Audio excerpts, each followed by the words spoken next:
Today is going to be the introductory lecture. थोड़ी सी introduction की बातें हो जाएं, तो hopefully on Friday we'll start formally. So let me start with myself. My name is Hassan Aftab Saeed. अगर कभी ज़रूरत पड़े तो मैं फ़ोन नंबर भी लिख देता हूँ. Text message is preferred instead of call, but अगर कोई मजबूरी हो तो फ़ौरन कॉल भी कर दीजिए, कोई प्रॉब्लम नहीं है. और अभी टीम्स की वजह से it's very easy to communicate. Teams पे आप कोई भी चीज़ डाल सकते हैं. Otherwise there is an email address also, वो भी लिख देता हूँ. ये मेरे नाम के स्पेलिंग ही हैं सारे, सिंगल एस के साथ है, इसमें ज़रा बी केयरफुल.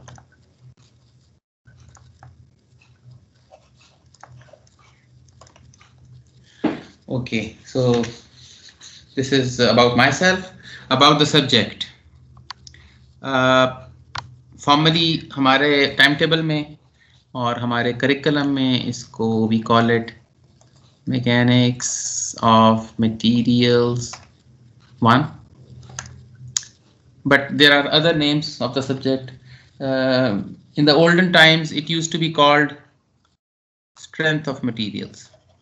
तो अगर कहीं किसी लिटरेचर में आपको ये नाम मिले तो it's the same thing. Although strength is it's a misnomer. ये थोड़ा सा कंफ्यूजिंग है. स्ट्रेंथ एक्चुअली एक्यूरेट नहीं है. We don't just consider strength in this subject, but यहाँ पे इसका जो मीनिंग है वो वही है जो मैकेनिक्स का है. ठीक है, तो we don't usually call it by this name now, but there was a time when this was universally used. अभी भी आपको किताबें मिल जाएंगी. एक और नाम है इसका, mechanics of deformable bodies. ये this is a good name. ये अच्छा नाम है क्योंकि इसमें जो वर्ड डिफॉर्मेबल है, I'll come back to it a little later on.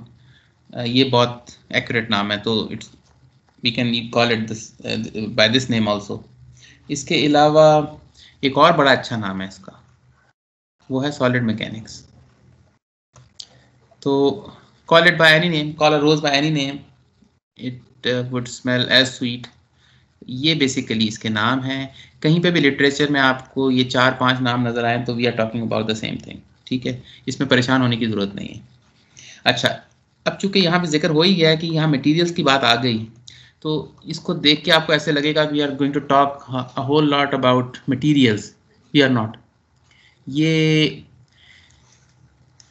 एक इंजीनियरिंग मटेरियल्स के नाम से सब्जेक्ट आपने पढ़ा है. ये वो सब्जेक्ट नहीं है जिसमें आप मटेरियल की प्रॉपर्टीज़ को देखते हैं. और इसमें बेसिकली जो हमें ज़्यादा फोकस होगा वो मैकेनिक्स पे होगा, नॉट ऑन मटेरियल्स.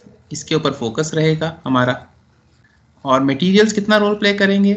मटेरियल्स का रोल ये होगा कि हमने कुछ tests, we have perform some tests on macro properties, और उसमें से हम for example Young modulus, Poisson ratio, इस तरह की कुछ चीज़ें हम ले लेते हैं and then we use those. बहुत 3-4 बेसिक प्रॉपर्टीज़ हैं and then we focus on the mechanical aspect, mechanics aspect, not the materials aspect. ठीक है, तो ये इंशाल्लाह क्लियर हो जाएंगी बातें.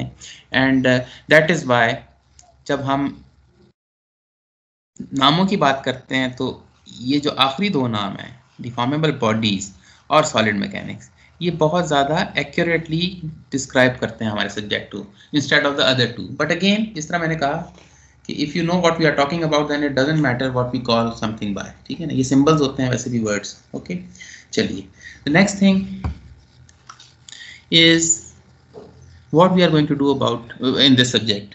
तो फर्स्ट ऑफ ऑल 2 इसमें पार्ट्स हैं. एक है एनालिसिस और एक है design. We are going to analyze things, we are going to design things. ठीक है, what kind of things we are going to design? We are going to design structures and their parts, जिनको हम components भी कहते हैं. यानी structures में आप assembly की बात कर लें, system की बात कर लें, और उनके जो रिस्पेक्टिव पार्ट्स हैं जिनको मिला के वो बनता है, ठीक है ना। अच्छा, इसमें the analysis part is where a structure is already designed, you want to find out whether it will work or not. This is analysis. Design part is where no such structure or no such component exists. You are supposed to come up with the dimensions, with the material, with all the specifications, जिससे you will construct that thing. यानी एक चीज exist नहीं करती, आपने उसको for the first time existence में लेके आए हैं, तो जाहिर है उसकी कोई डायमेंशंस होंगी, कोई मटेरियल लेंगे, किस तरीके से उसको ज्वाइन करेंगे। एक चीज है क्रिएशन और एक चीज है एनालिसिस, ठीक है। अच्छा, ये दोनों देखने में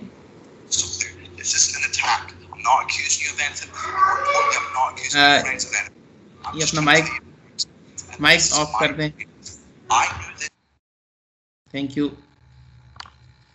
देखने में ये एनालिसिस और डिजाइन दो मुख्तलिफ चीजें नजर आती हैं, but they are actually two sides of the same coin. You understand one, you can also understand the other. Obviously design is a more challenging thing. इसमें बहुत सारे choices करनी पड़ती हैं, बहुत सारे decisions लेने पड़ते हैं। Analysis में बहुत सारे decisions कोई ले चुका होता है, you only have to check whether ये decisions ठीक है या नहीं, it will work or not. But design में तो हर चीज़ ही जीरो से start करनी पड़ती है। So इसमें अगर challenging की बात करें तो design बहुत challenging है, but वो सेम इक्वेशंस ही हैं जो आपने एनालिसिस में यूज करनी है और डिजाइन में। Design is an iterative process, उसमें आप एक तरफ से शुरू करते हैं, it doesn't always end well, something goes wrong somewhere and then you come back to the original point, change that and see के अब सारा कुछ वर्क करता है कि नहीं, ठीक है ना। So it's an iterative process. Analysis iterative नहीं है। एनालिसिस में जिसने डिजाइन किया है उसने he has done everything. Now all you have to do is see the final results and check whether his calculations were right or not, but the equations used they are the same. अच्छा, अब question ये रह गया कि जब हम structures को या उनके पार्ट्स को डिजाइन करते हैं, किस चीज के हिसाब से डिजाइन करते हैं? What do we design against, यानी क्या हम चाहते हैं कि वो परफॉर्म करे और क्या हम चाहते हैं कि वो जो स्ट्रक्चर है वो क्या सिचुएशन ना आए उसके ऊपर। उसमें दो तीन चीजें हैं, वो जहन में रखें। ये आप तीन एसेस हैं। यू डिजाइन फॉर स्ट्रेंथ और यू एनालाइज फॉर स्ट्रेंथ। मतलब वो एनालिसिस डिजाइन मैंने आपको बताया एक ही चीज है। You analyse something for stiffness, you analyse something for stability, ठीक है ना। अच्छा, अब ये तो इसके आपके क्राइटेरिया हो गए ना ऑफ डिजाइन। अब एक चीज अगर स्ट्रेंथ वाइज फेल हो, लेट्स से स्ट्रेंथ पूरी नहीं होती, एक चीज स्ट्रेंथ में it's not good enough, what will happen? It will break हो जाएगी ना, या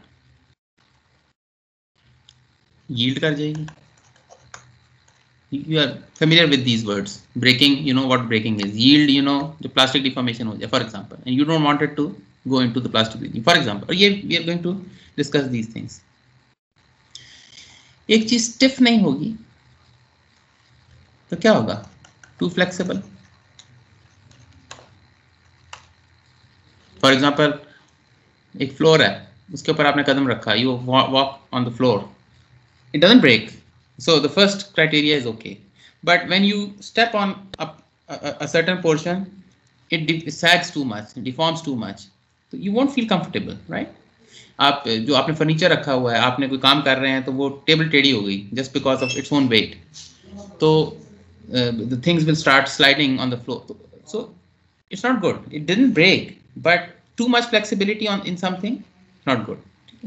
तो ये कौन सा हमारा क्राइटेरिया मीट नहीं हुआ यहाँ? स्टिफनेस वाला। स्ट्रेंथ का मीट हो गया। स्ट्रेंथ तब हो ना जब वो ब्रेक हो जाए, या when you remove the load then it stays that way, sagging situation, no it comes back, so it's still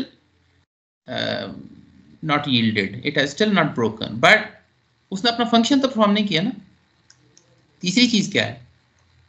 stability. Break भी नहीं हुआ as such, उसमें flexibility, although flexibility is a part of it, but what happened was the structure ran away from the load. It didn't even take the load. एक तो ना load bear किया, उसको बर्दाश्त किया successfully, no it did. For example I will give you an example. आपने एक thin plate को या थिन बार को कंप्रेसिव लोड सब्जेक्ट किया. What happened? It became like this. Buckle कर गया.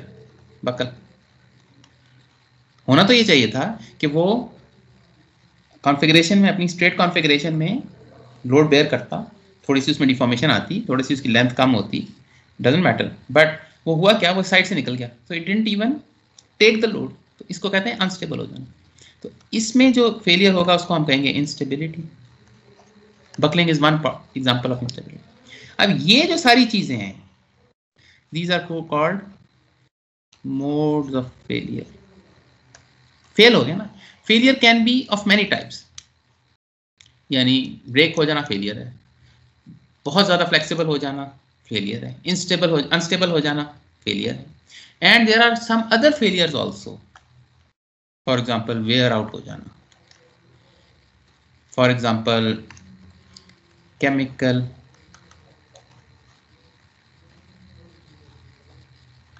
डिसइंटेग्रेशन,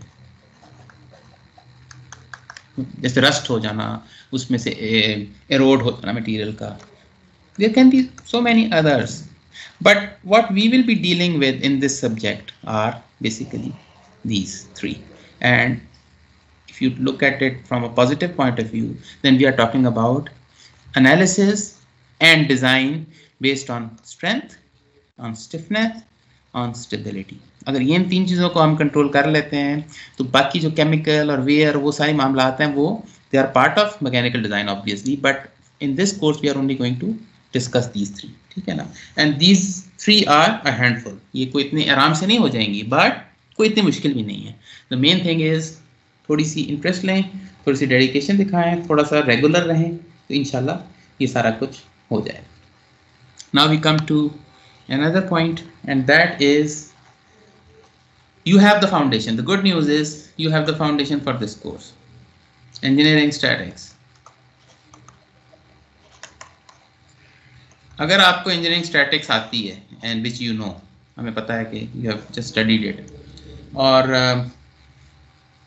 this are subject mechanics of materials, this is based on engineering statics.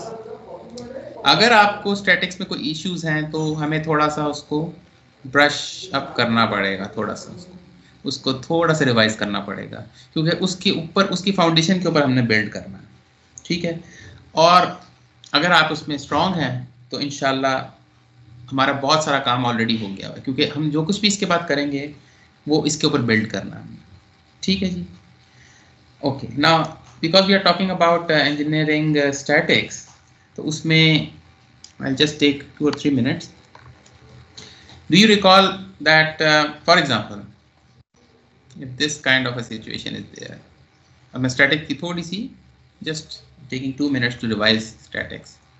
Let's say इस किस्म की कोई beam है, it is subjected to an axial load and a transverse load. ये थोड़ा सा, ये जो vertical type load है, ये transverse है because it is perpendicular to this beam, और ये जो axial load है ये बिल्कुल parallel है.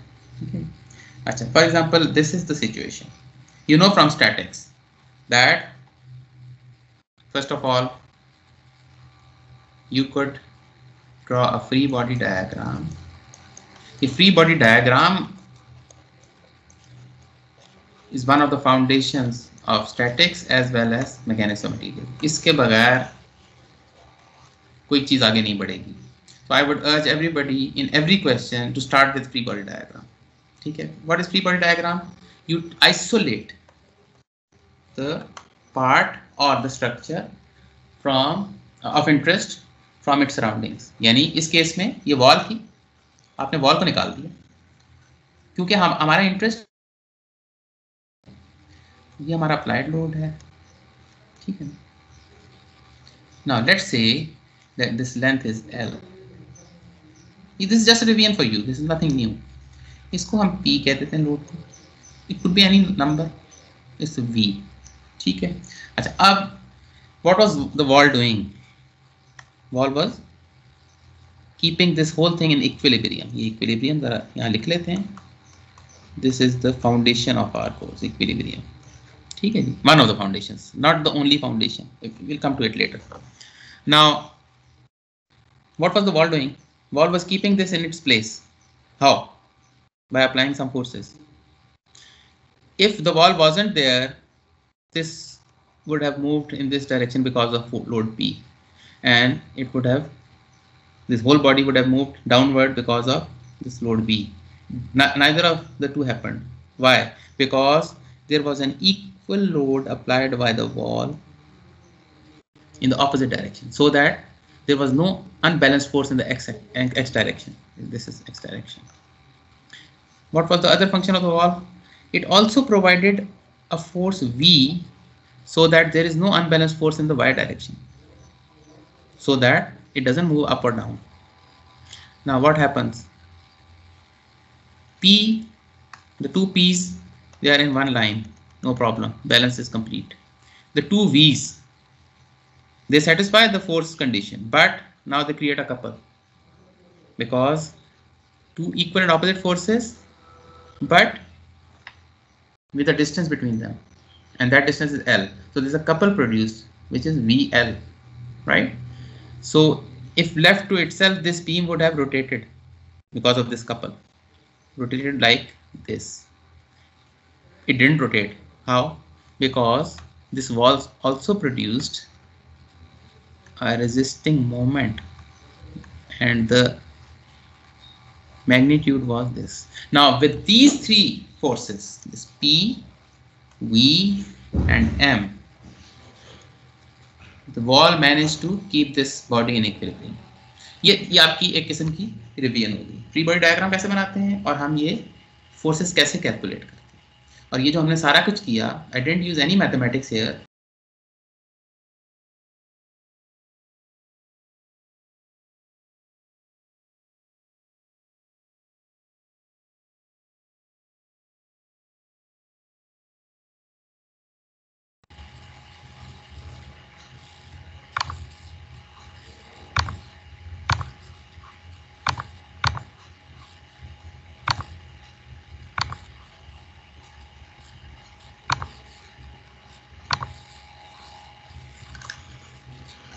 Okay, what we did was we used three equations: summation of forces in the x direction 0, summation of forces in the y direction 0, summation of moments or any point.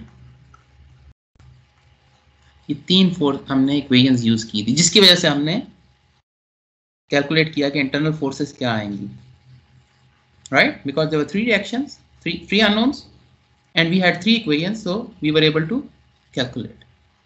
ये हमने किया, ठीक है ना? You remember this? कोई नई चीज तो नहीं है इसमें?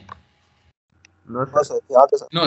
Okay, great. नाउ एक मुझे थोड़ा सा, अगर 1 मिनट आप और दीजिए, वो ये कि जरूरी नहीं था हम स्टैटिक्स में पूरी बॉडी को ही आइसोलेट करते. हम कई दफा एक पार्ट ऑफ द बॉडी को भी आइसोलेट कर लेते थे स्टैटिक्स में.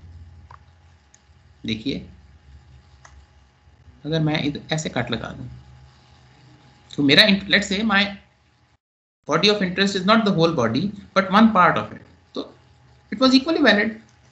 कैसे हम करेंगे? बिल्कुल सेम प्रोसेस लगाएंगे, और हम अब कट करेंगे बॉडी को इंटरनली. यानी एक कट ऐसा, ये पहला कट तो था ना, एक बॉडी है, बीम है और एक वॉल है, दो अलग अलग चीजें हैं, उनको आपने वेल्ड किया हुआ है, व्हाटएवर, बोल्ट्स से लगाया हुआ है, जिस तरह भी किया हुआ है, बट ये दो अलग अलग डिस्क्रीट चीजें, इनको आपने अलग अलग कर लिया, ये भी वैलिड है. But you can even break imaginary, in your mind. You're not going to break the actual beam, of course. Imaginary तौर पर आप बीम को भी कहीं पे कट लगा सकते हैं, बिकॉज जो इक्विलिब्रियम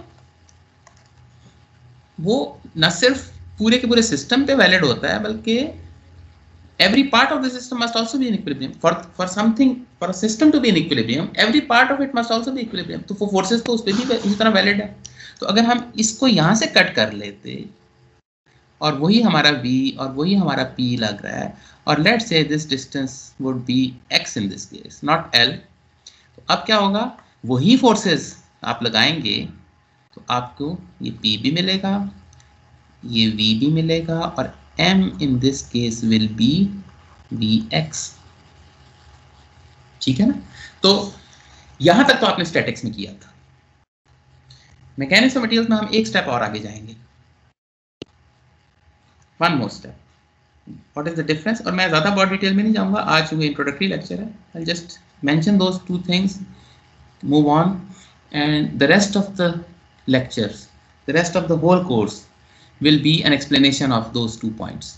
यानी वो चीज़ें तो इतनी दफ़ा रिपीट होंगी कि वो आपको इंशाल्लाह कोई इसमें प्रॉब्लम नहीं। आज मैं सिर्फ उनको मेंशन करने लगूँ, वो क्या है, what do we do in mechanics of materials beyond this. यानी यहाँ तक तो करना ही है, यहाँ तक तो मैकेनिक्स, क्योंकि मैंने कहा फाउंडेशन है, स्टैटिक्स को क्रॉस किए करके हम नहीं आ सकते, स्टैटिक्स को बाईपास करके हम नहीं कर, स्टैटिक्स से गुजर के आगे 2 स्टेप्स क्या करने हैं हमने, वो मैं आपको बता देता हूँ।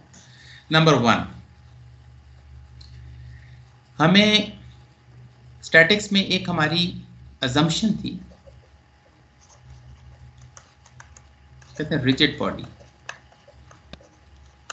याद है आपको? We considered every body in statics as a rigid body. अब दुनिया में कोई रिजिड बॉडी नहीं होती वैसे। Whenever you apply forces on any body, the body undergoes some deformation. वो आपको नजर आए ना आए, रबर के केस में तो आपको आंख से भी नजर आ जाती है डिफॉर्मेशन जब आप उस पर लोड लगाते हैं, लेकिन स्टील के केस में नजर नहीं आती, दिस इज ट्रू, बट वो डिफॉर्मेशन इज रियल एनफ। आपके पास अगर स्पेशलाइज्ड इक्विपमेंट हो तो आप उसको बिल्कुल उसी तरह देख सकते हैं जिस तरह रबर की डिफॉर्मेशन को देख सकते हैं। लेकिन आपने स्टैटिक्स में, इवन डायनामिक्स में, you didn't consider the deformation, याद है ना आपको? You are not interested in deformations. आप उसको rigid body consider करते, तो वो assumption थी which worked for a certain class of problem. ठीक है ना? एक बॉल मैं उठा के फेंकता हूँ और वो 30 मीटर्स के बाद जाके टपक आती है, तो I don't need to consider the deformation in the ball. ठीक है ना? तो if the problem doesn't require that kind of detail, that's good enough. वहाँ पे वो it worked. यहाँ पर हमें रिजिड बॉडी हम अज्यूम नहीं करेंगे, इसको हम इसको डिफॉर्मेबल बॉडी अज्यूम करेंगे। So I will not only be interested in this B P M, ये तो मैं कहूँगा ही, I will also be interested in another thing, and that is when this happens, whatever this reaction is. Actually what will happen is, if this was the original configuration, then what will actually happen is इसमें थोड़ी सी deformation आ जाएगी, और ये मैंने सिर्फ आपको axial deformation दिखाई है। एक्चुअली ये डिफॉर्मेशन वर्टिकल डायरेक्शन में भी और बिकॉज ऑफ दिस मोमेंट भी कुछ एंगल्स भी चेंज होंगे, ठीक है? वो अभी हम डिटेल्स में बाद में जाएंगे, but the main thing is, first difference is we will be considering this as a deformable body, और इसके आगे बहुत सारी डिटेल्स हैं जो कि इंशाल्लाह बाद में आ जाएंगे, ठीक है? Number 2, what is the number 2 thing? Where we were only interested in the resultants. यानी स्टैटिक्स में आप P कैलकुलेट हो गया, V कैलकुलेट हो गया, M कैलकुलेट, ये सारे इंटरनल रिएक्शंस हैं, दीज आर इंटरनल रिएक्शंस, और यहाँ पर ये एक्सटर्नल रिएक्शंस थे। You were satisfied with these. In mechanics of materials, we won't be satisfied with the internal and external reactions in their resultant form. In ये basically resultants हैं। Mechanics of materials में हम सिर्फ इस पे satisfied नहीं हो जाएंगे कि ये इधर रिजल्टेंट फोर्स क्या आ रही है, we will be interested in the distribution of that force. पूरे सेक्शन पे क्या डिस्ट्रीब्यूशन ऑफ फोर्सेस की जिसका रिजल्टेंट ये P है, समझ रहे हैं ना? स्टैटिक्स में आपने कहा इसका एक्सटर्नल फोर्सेस का जो रिजल्टेंट है वो PR है, बस ठीक है, दैट्स इट, फिनिश्ड। यहाँ हम इस P में इतने इंटरेस्टेड नहीं होंगे, ये P में इंटरेस्टेड एज अ रिजल्ट तो होंगे, बट ये P, इस पूरे सेक्शन में कुछ फोर्सेस की डिस्ट्रीब्यूशन आ रही है ना, ये उनका रिजल्टेंट है, this is the resultant. We are interested in distribution here of loading, और इसको अगर to be precise internal loading, because this then leads to the concept of stress. ये हमारा आज का टॉपिक नहीं है स्ट्रेस, बट दीज ये दो अच्छी तरह इन assumptions को अच्छी तरह समझ लें, ठीक है ना. ये assumptions नहीं, the two differences between statics and mechanics of materials. हम यहाँ पे दो चीज, अगर आपको रात को सोते हुए को उठा देना पूछे what is the difference between statics and mechanics of materials, दो चीजें हैं जवाब basically. Number one, in statics we considered this as a rigid body. In mechanics of materials we are not considering bodies as rigid, we are considering them as deformable, they are deforming. Number one. Number two, in statics we were satisfied, we were happy once we found out the reaction of the internal reaction or the external reaction of a set of forces. Here we are not happy just at that point. Reaction resultant bilkul theek hai, but we are also considered in the distribution of that loading on that section, because that makes all the difference. ठीक है ना. यानी मैं आपको detail में जब मैं जाऊंगा तो I will prove it to you why distributions are important. There could be many different kinds of distributions for the same resultant. बल्कि even at this point I can show you, अगर यहाँ पे ये दो p/2 और p/2 हैं तो इनका रिजल्टेंट भी ये p ही है, और अगर p/6 p/6 p/6 p/6 and you have six forces like this, उनका भी रिजल्टेंट p ही है. And there could be infinite possibilities. So this p alone does not give us complete information what is actually happening on the whole section. तो ये हम इंशाल्लाह आगे चलेंगे तो हम देखेंगे, ठीक है. Now we come to one or two important points about how we are going to go about learning this material, ठीक है. Number one, textbook. Important thing, textbook. R.C. Hibbeler, Mechanics of Materials, 10th edition in SI units. Achha, there's a couple of things about this. Number one, if you have any other book, that's all right. You don't need to buy this. यानी ये कोई इसमें कोई खास rocket science नहीं लिखी हुई इस किताब के अंदर. Any mechanics of materials book will do.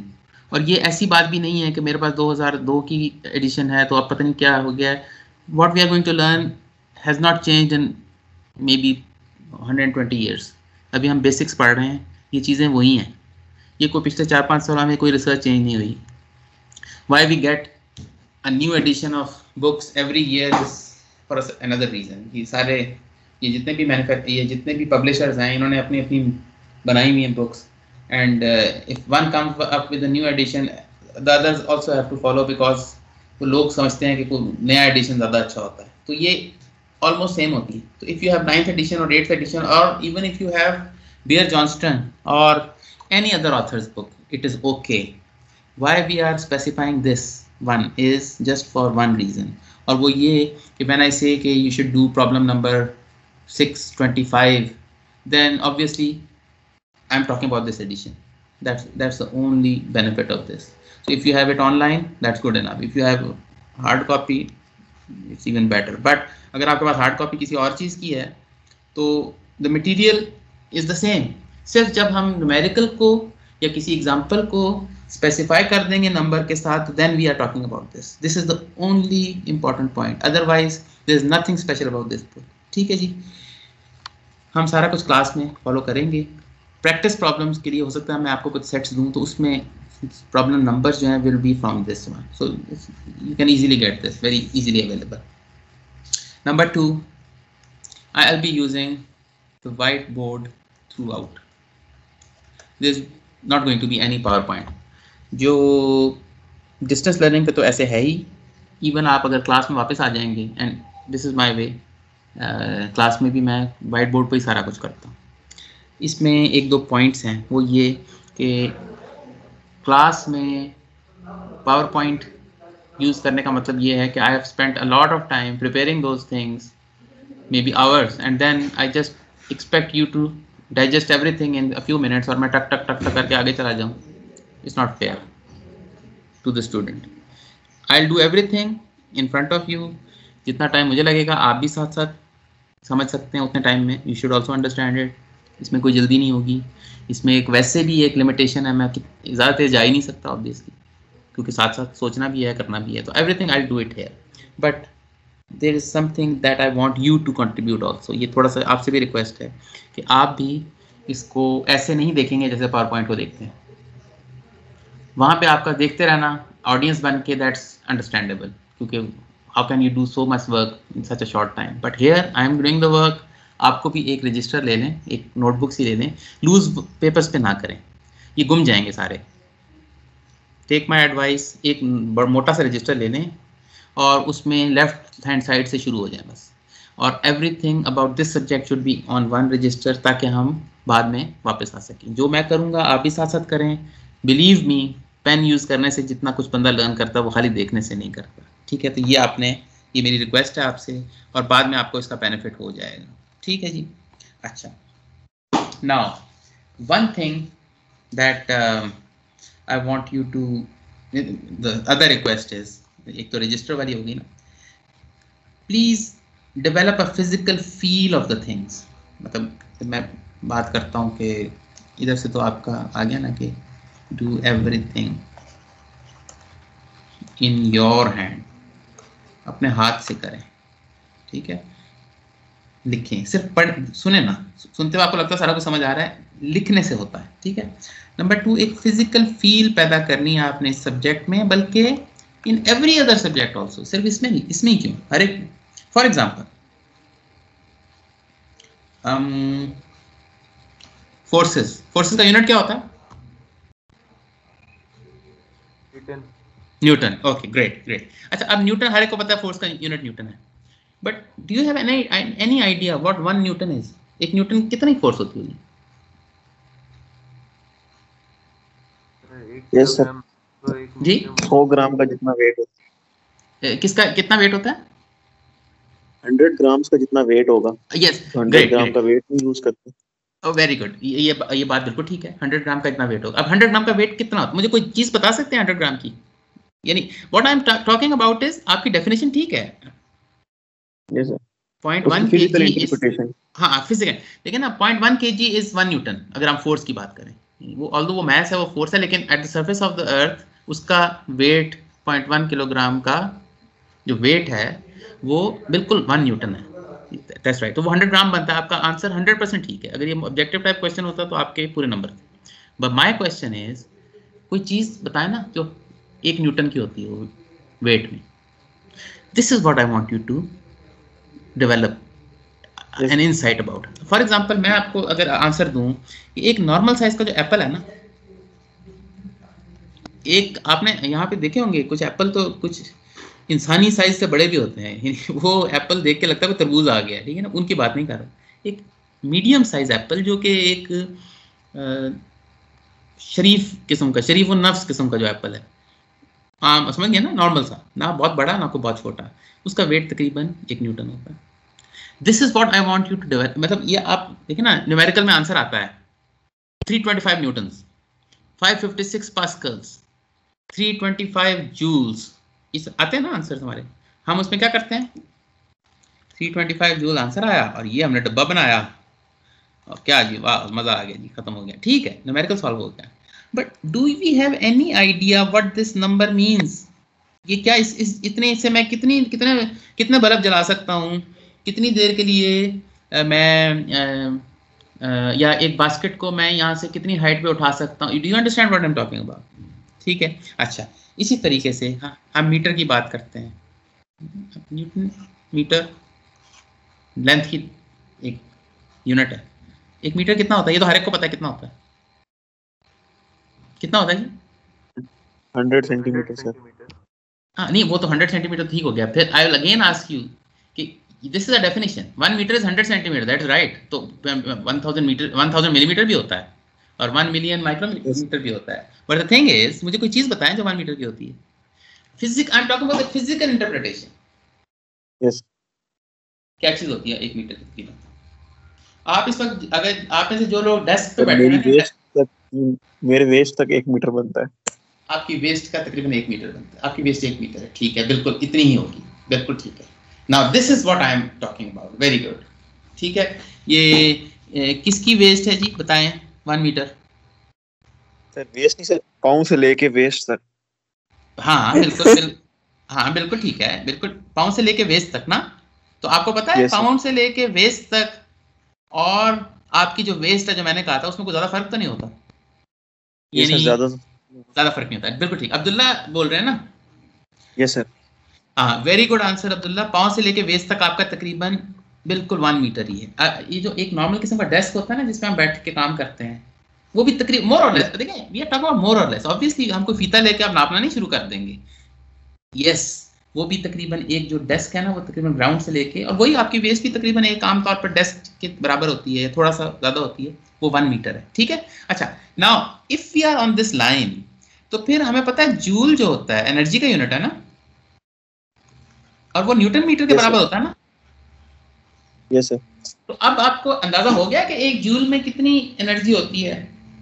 एक सेब को अगर मैं एक डेस्क से ऊपर से फेंक दूं, डेस्क के ऊपर पड़ा हुआ था, मैंने हल्का सा पुश किया, वो जमीन पे अब वो जब जाके जमीन को हिट करेगा ना तो वो कुछ अपना डैमेज भी करेगा और कुछ जमीन का भी डैमेज। खैर जमीन का बेचारे ने क्या डैमेज करना है, बट अगर वो जमीन ना होती वहां पे एक कागज सा लगा होता तो वो कागज को फाड़ भी सकता था, राइट? तो वो कितनी एनर्जी लेके आया था? तो 1 जूल एनर्जी लेके आया था, राइट? Yes sir. क्लियर है ना ये बात? तो आई वांट यू, मतलब ये तो एक कुछ एग्जांपल दी ना, I want you to think in these terms. यानी जब कोई आंसर आता है, जब कोई नंबर आप सुनते हैं, आपका जहन में बस ये नंबर, अच्छा आपको दे दिया जी 325, आपके जहन में ये सवाल आना चाहिए कि यार ये this is too much, this is unrealistic, ये सही नहीं है, ये there something wrong, I did some mistake. For example हमने ऐसे ऐसे पेपर चेक किए हैं, आपको पता है ये जो शाफ्ट होती है, शाफ्ट,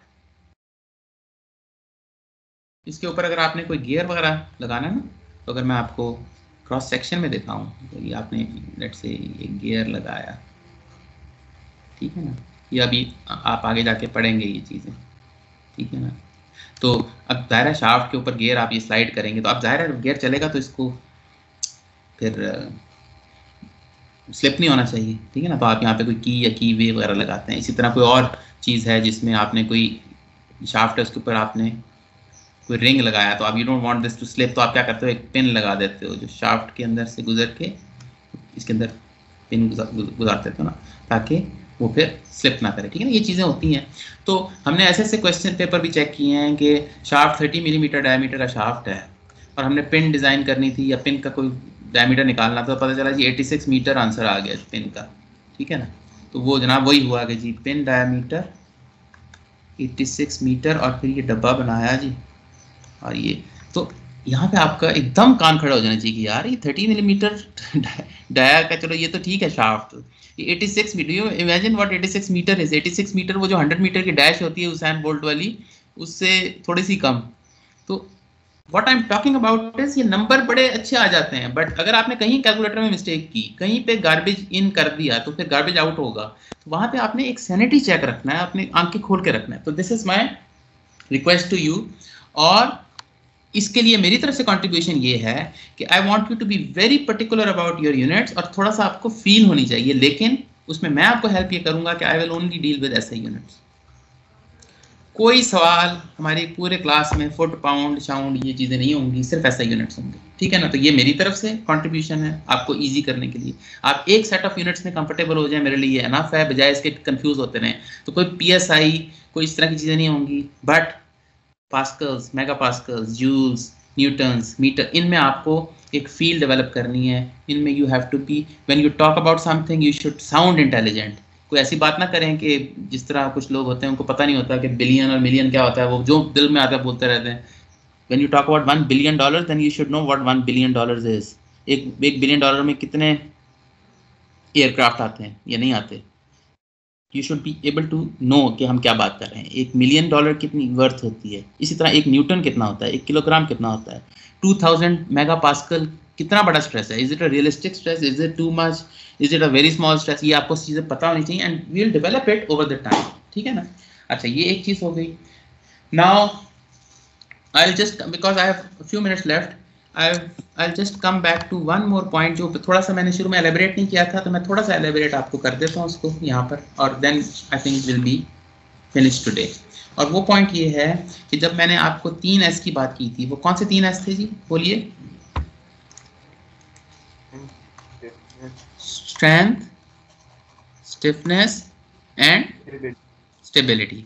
अब याद रखिएगा, आम इंग्लिश में ना ये स्ट्रेंथ, स्टिफनेस, हम ये स्टेबल, वो बंदा बड़ा स्टेबल है, वो बंदा बड़ा स्ट्रांग है, वो बंदा मतलब बड़ा, या हम कहते हैं टेंशन बहुत हो गई आजकल, आजकल स्ट्रेन बहुत है, आजकल स्ट्रेस बहुत है. आम इंग्लिश में we use these words interchangeably, हमें कोई इतना फर्क नहीं फील होता. बंदा बड़े टफ हालात हैं. Here we are going to use every word in its true meaning. जब स्ट्रेंथ की बात करेंगे, strength is not the same as stiffness. Stiffness is not the same as strength. Stability is not the same as strength or stiffness. ठीक है ना, ये बात, इसको और आगे चल के इंशाल्लाह टेंशन, टफनेस, ये सब चीजें आगे चल के आएंगी. Hardness is not equal to strength, is not equal to toughness, it is not equal to stiff. बिल्कुल डिफरेंट चीजें हैं, ये हमने सारी देखनी है. तो आपने आम जिंदगी में हम जब बोलते हैं चीजें, it's okay, but when we talk about technical subjects, तो अब स्ट्रेंथ का एक स्पेशल मीनिंग है, वो हम उस मीनिंग में लेंगे. ठीक है ना. अच्छा, बस एक बात याद रखिएगा, अभी मैंने जब एनालिसिस और डिज़ाइन की बात की थी, तो आपको शायद हो सकता लगा होगा कि भाई डिज़ाइन में ये स्ट्रेंथ भी ज़्यादा होनी चाहिए, स्टिफनेस भी ज़्यादा होनी चाहिए, स्टेबिलिटी तो होनी ही चाहिए. तो एनालिसिस जब करें उसमें भी हमारा रिजल्ट यही होना चाहिए. जब हम एनालिसिस करें तो डिज़ायरेबल रिजल्ट यही होना चाहिए कि चीज़ स्टेबल भी है, स्टिफनेस भी बहुत ज़्यादा है, स्ट्रेंथ भी बहुत. ये आपको जहन में आएगा. But let me tell you कि कई दफ़ा हमें स्ट्रेंथ कम चाहिए होती है, कई दफ़ा हमें स्टिफनेस कम चाहिए होती है. ये बात याद रखिए. ठीक है. फॉर एग्जांपल सोडा का कैन है, वैसे सोडा पीना अच्छी बात नहीं है.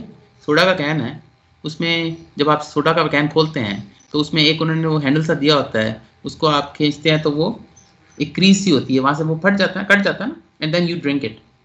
तो अगर वो इतना स्ट्रांग हो जाए कि वो आप खोलने की कोशिश करें और वो खुले ही ना, टूटे ही ना, तो क्या वो अच्छा डिज़ाइन है? There are cases where you don't need strength, you need less strength. इसी तरह स्विमिंग पूल का बोर्ड है, ड्राइविंग बोर्ड, ठीक है. इसमें यहाँ से आप जंप करते हैं, then it becomes like this and then you jump into the water, right? अच्छा, अब ये इतना स्टिफ बना दें, स्टिफनेस की बात कर रहे हैं ना. In this case, will a stiff design be a good design? No. यहाँ फंक्शन इसका है कि it should deform, right? ठीक हो गया ना. इसी तरह बहुत सारी ऐसी चीजें हैं. आप जो प्रेशर वाल्व्स होते हैं, एक वाल्व है, उसका काम ही है कि खास लेवल पे प्रेशर जब आ जाएगा तो वो एक छोटी सी सील होगी, वो ब्रेक हो जाएगी और वहां से प्रेशर रिलीज हो जाएगा, so that it doesn't damage the other more expensive equipment. वहां पे जान के आप एक चीज को वीक बनाते हो कि एक खास लेवल के बाद ये चीज फट जाए और ताकि मेन इक्विपमेंट बच जाए. समझ रहे हैं ना. तो कहने का मतलब है कि we are going to control these things. Strength, stiffness, stability की कंट्रोल करना है, नॉट नेसेसरीली कि हमेशा ज्यादा ही अच्छी होती हैं. ठीक है ना. तो ये बात ध्यान में रखिएगा. अच्छा, ये हम इंशाल्लाह सारी चीजें इंशाल्लाह आगे चल के देखेंगे. अब एक final point, I have about 5 minutes to go, I think.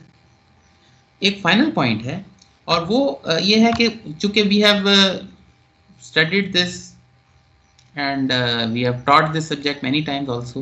तो एक चीज़ है जो ऐसे लगता है कि कभी कभी स्टूडेंट्स को थोड़ा सा क्या कहना चाहिए, डिसअपॉइंट करती है या थोड़ा सा दे आर डिसइल्यूजन्ड समटाइम्स. और वो क्या है, वो ये है कि FEM में, not FEM, mechanics of materials में कुछ लिमिटेशंस हैं. अब लिमिटेशंस जो है ना, इनको मैं इन्वर्टेड कॉमास में लिख रहा हूँ. ये लिमिटेशंस है नहीं, लगती हैं. ठीक है ना. ये मैं आपको बता रहा हूँ, लेकिन फॉर द मोमेंट आप इन इन्वर्टेड कॉमर्स को निकाल दें थोड़ी देर के लिए, फिर मैं बताऊंगा क्यों ये इन्वर्टेड कॉमर्स है.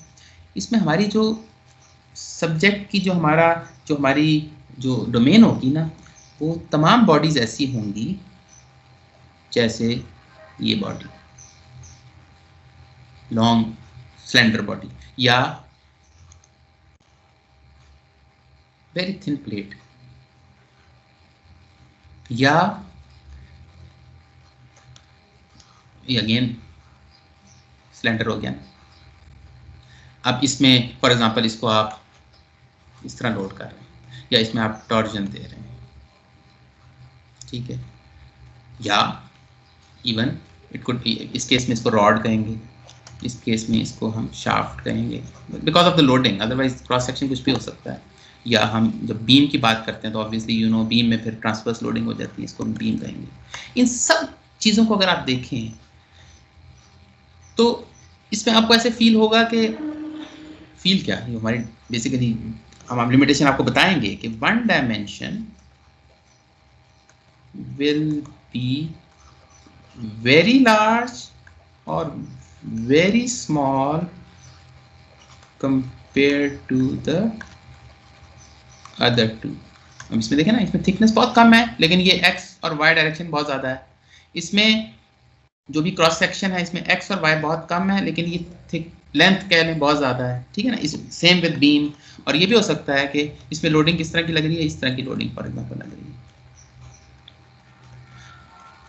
इस तरह की बॉडी भी हो सकती है जिसमें क्रॉस सेक्शन बहुत छोटा है और थिकनेस बहुत ज़्यादा है और लोडिंग इसी तरह की लग रही है, ठीक है।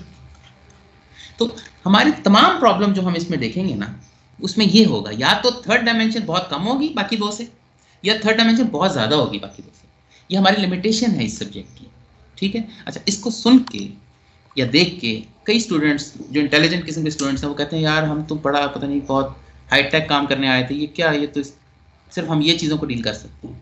तो अब here come the inverted commas, ये लिमिटेशंस नहीं है। ये ठीक है कि हमारे एनालिसिस को बहुत सिंपल कर देती हैं। It makes possible for us to analyze these things. When one of the dimensions become very small or very large, then the analysis becomes very simple or mechanics of material is able to deal with them. But आपके ज़्यादातर components, machine components, if you go deep into them, उनमें ये qualities होती हैं, यानी उनमें कोई ना कोई एक dimension या तो बहुत ज़्यादा होती है बहुत कम होती है। Majority of the components can be dealt with like this. Yes, there are few exceptions. कुछ exceptions ऐसी हैं जिसमें तीनों dimensions तीनों बराबर हो जाएंगी, ठीक है ना। उसमें हम नहीं कर सकेंगे, ये बात ठीक है। ये मैं नहीं कह रहा कि बिल्कुल कोई ऐसी बॉडीज नहीं है, लेकिन वो इतनी ज़्यादा नहीं है, ये मैं आपको पहले खुशखबरी तो ये दे दूँ। अच्छा, और उस केस में जो हम नहीं कर सकेंगे उस केस में we will use finite element, या फाइनल ईयर में पढ़ेंगे इंशाल्लाह FEM, फाइनाइट एलिमेंट मेथड, वो आप यूज़ करना पड़ेगा। मैकेनिक्स ऑफ मटेरियल से वो नहीं होंगी। लेकिन एक बात मैं आपको बता दूँ, मैकेनिक्स ऑफ मटेरियल्स फिर भी बहुत ज़रूरी है। FEM is a numerical technique. Computer पे आप मॉडलिंग करेंगे, आंसर निकलेंगे, रंग बिरंगे ग्राफ्स होंगे, बड़े इंप्रेसिव होंगे, बहुत अच्छे, इससे कि क्या मज़ा आ गया। But do you know you did it correctly और नॉट, यानी it all depends on your input. Input गलती से गलत दे दी इनपुट, आउटपुट बिल्कुल गलत आएगी, you don't know what happened, ठीक है ना। तो सैनिटी चेक, वहाँ पे भी सैनिटी चेक चाहिए होगा। सैनिटी चेक क्या होता है? एक चीज़ थी वो आप फॉर एग्जाम्पल ये बॉडी, ठीक है, इस पर कुछ लोडिंग लग रही। अब आप कहते हो कि यार ये तो हमारी किसी भी, फॉर एग्जांपल मैं एग्जांपल दे रहा हूँ, हमारी किसी भी इस तरह के अजम्पशन पे पूरी नहीं उतरती, ठीक है, तो FEM से करना पड़ेगा। ठीक है, कर लिया, वेरी गुड, कर ले। बट अब सवाल ये है कि इसकी डिफॉर्मेशन आपने कैलकुलेट की यहाँ पे, अब वो डिफॉर्मेशन सही है या नहीं, तो आप कैसे करेंगे? वो आप ऐसे करेंगे कि आप मैकेनिक्स ऑफ मटेरियल्स अप्रोच लेके आप यहाँ से यहाँ तक फॉर एग्जांपल एक बीम इसको समझ लें, ठीक है, यहाँ से लाके एक और बीम समझ लें, इसको एक और बीम समझ लें, ठीक है। अब आप देखें कि ये लोड अगर लग रहा है तो अगर ये सिर्फ इतनी बीम होती, इसका तो फॉर्मूला आपके पास है मैकेनिक्स ऑफ मटेरियल में, ये तो इसी किस्म की चीज़ है, ये कितनी आएगी। अब जाहिर है इसमें कुछ आप ऐड इनके भी कंपोनेंट करेंगे, बट बॉल पार्क फिगर आपका सेम होना चाहिए, यानी एग्जैक्ट आंसर यहाँ से नहीं आएगा, बट यहाँ पे अगर आप एक रफ एनालिसिस में आपका 3 मिलीमीटर डिफॉर्मेशन आ रही है और FEM आपको 3 मीटर दे रहा है for example, there is something wrong, check. वहाँ पे भी सैनिटी चेक के लिए मैकेनिक्स ऑफ मटेरियल की जो इनसाइट है, जो उसमें एक इंजीनियर्स जजमेंट है, जो फील है, जो डेवलप इससे होगी, वो इंडिस्पेंसिबल है। So don't at any stage never think कि ये जो हम कर रहे हैं, क्या कर रहे हैं, FEM से कर लेंगे सारा कुछ। FEM is a good tool, बहुत अच्छी बात है, मगर in the hands of an unexperienced person with no insight it's a very dangerous tool, याद रखिए, ठीक है जी। तो आप, ये तो हमारा आज का इंट्रोडक्शन था। Let me stop the recording first.